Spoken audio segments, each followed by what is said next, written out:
So I'm doing a quick little walk around. This was all dirty. There's a fender that's missing. I'm just trying to get everything cleaned up, and I'm recording the transformation process. As many of you guys know, this is my PW50. I got this a while back, not too long ago actually.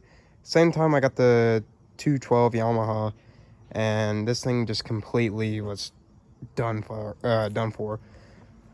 There's a few things left I got to do to it. We got to fix the brake. I have the line sitting over there, so hopefully I don't have to replace the line. If not, I'll just go to Yamaha tomorrow and get one.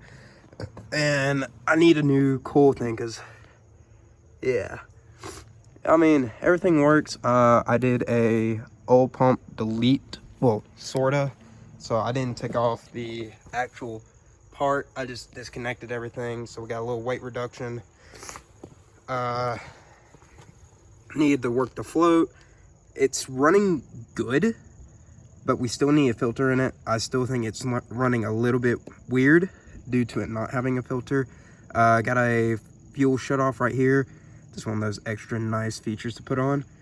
And after we take all this crap off, I might get some new decals, because these are all yellow from years of gas and stuff on them. Should look really good. Well, it cleaned up a lot better. I got most of the decals off of it. I haven't taken the one off the rear yet.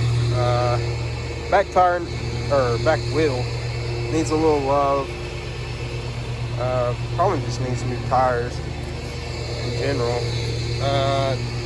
Want to get those side decals off soon. But other than that, I mean, it looks like a little badass bike.